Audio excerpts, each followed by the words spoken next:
All power to the people. Everybody say that. All power to the people. All power to the people. All right, we are here on the corner of MLK. That's Martin Luther King Jr.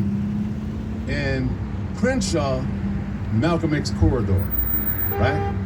So we're letting the world know that there is something now in Los Angeles called the Malcolm X corridor.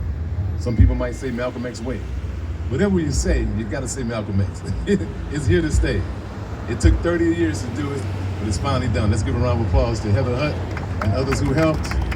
Family organization, everybody in the organization. Right. So I want to say these words before we get started. 60 years ago, at the Audubon Ballroom in Manhattan, New York, we lost our shining black prince, a human rights leader, a Muslim minister, and he was a member of the Nation of Islam. El-Hajj Malik al-Shabazz, known to the world as Malcolm X, lost his life at the age of 39. But we're not here to talk about his death. The theme for today is resurrection in honor of Malcolm X.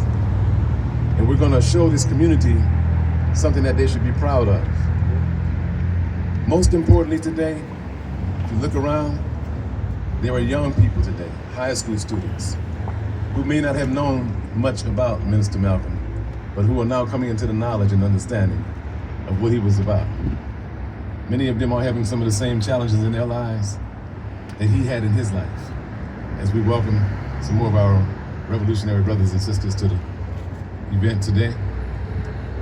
Put on and produced by Family, the Foundation for Arts, Mentoring, Leadership, and Innovation, Fighters for African Mental Liberation International. Again, it took us 30-something years to get this done, but we're proud that we fought the good fight, ran the race, a marathon, and got it done. So give a great big round of applause to all those, again, who helped to make this happen. Come on in, Mr. Eric Mann and the crew from Strategy and So, y'all just come on and get in with the people. Well, if you're taking photos, that's good, brother. All right. So we're gonna have a few words from selected individuals today to give their hearts about what Malcolm had meant to them, about what this corridor means today, about where we are today, what's happening today, where we want to go, and how we're going to get there. So sit back, relax, and if y'all are close enough, if you're in Los Angeles, you come on down. We'll be here till almost 2 o'clock doing our thing. And with that stated, I want to introduce the co-director of the Malcolm X Legacy Project, also an advisory board member for the family organization, a longtime strategic planner in the community, state commissioner, and many, many other titles. I call him my revolutionary brother. Msanga Mbele Andre Parkman. Come on, brother. Yes, we'll have Mr. Mann go first because I have some notes that I can't seem to find at the moment, but I'll be right back in a minute. That was a classic moment there. That was a classic moment. He was called to the mic and lost his speech. No, I'm sure he'll be back. All right. So we want to bring up right now one of our brothers who's been in the struggle for many, many years, way longer than I have been. We've written many books about the struggle, instructive books also about how we organize, how we strategize, how we plan, right? And that's critically important. And so let's bring him up here, the founder and director of the Strategy and Soul Center, Mr. Eric Mann. Eric Mann, come on up, my brother. Y'all give him a round of applause.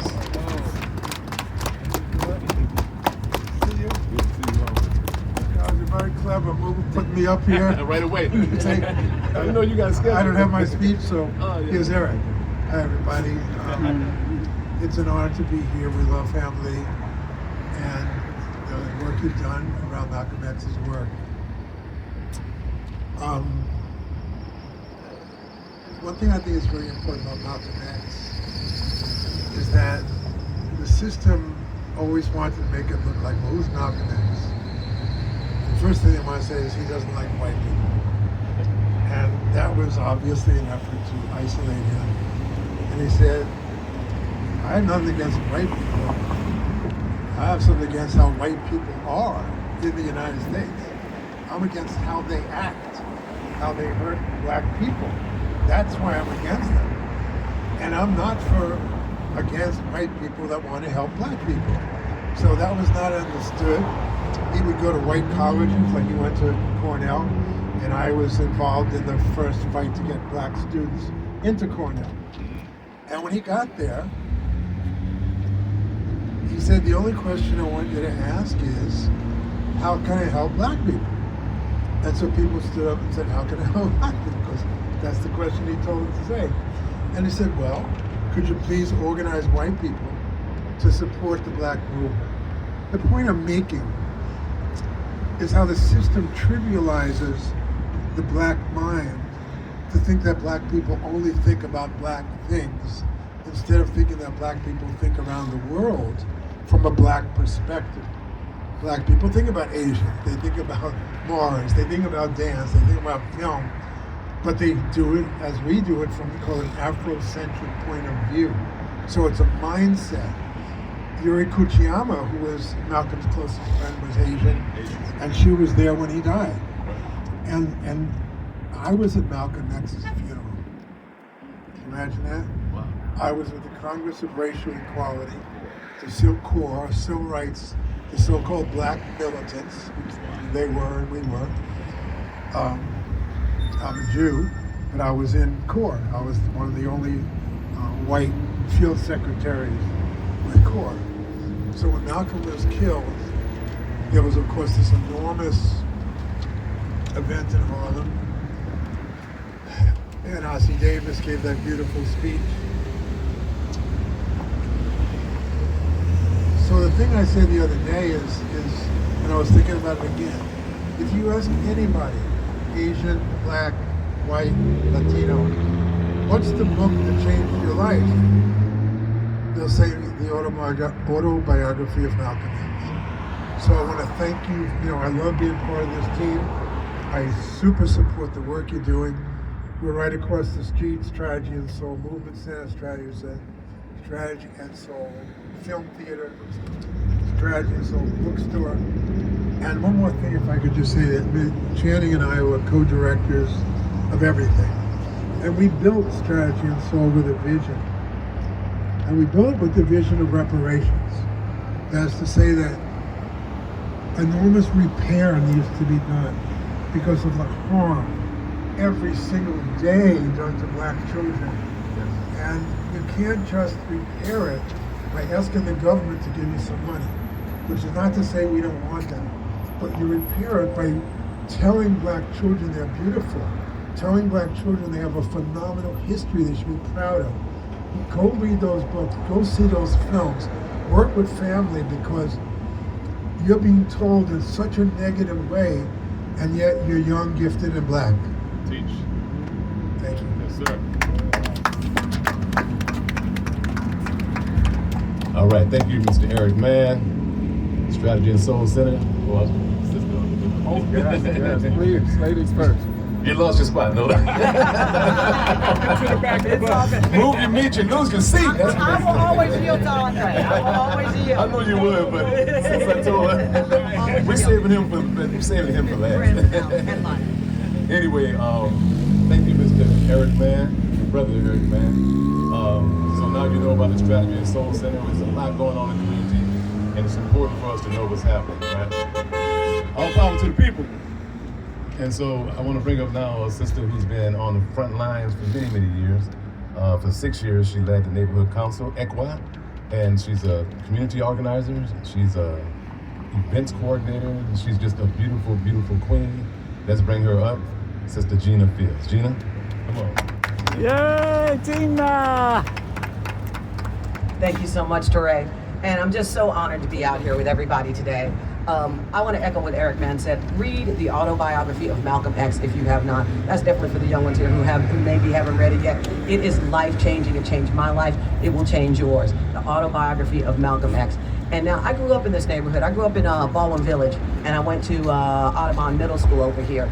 And I remember, give it up for Audubon, y'all in the house, right? And I remember walking down this street when it was Santa Barbara Boulevard, right? And this was Crenshaw. So you cannot imagine how honored I am at this age that we were able to pull it together to make this. Reverend Dr. Martin Luther King Boulevard and Malcolm X Square. I mean, it's amazing that change in my lifetime to see. And that change really comes courtesy of family, of Andre, and of DeRay. They pushed and made this happen. And I have seen their journey over the last 20, 30 years to make this a reality, because now more than ever, it's important that we honor our heroes, because we see what's happening. We see them trying to tear down our monuments. We see them trying to tear down our heroes. We see them trying to tear down our current politicians. So we have to fight for our rights now. We have to stand together now to make sure that our history, American history, is remembered. Our history is American history. And I want to state that right here on Reverend Dr. Martin Luther King Boulevard and Malcolm X.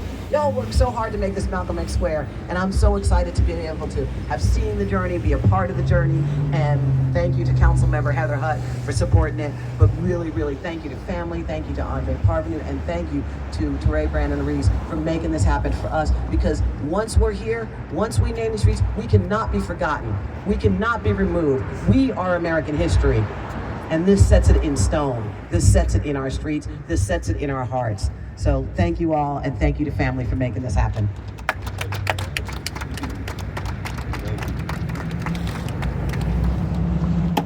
I must mention the name of a young warrior who's on the front lines right now, really lifting the consciousness of the entire world.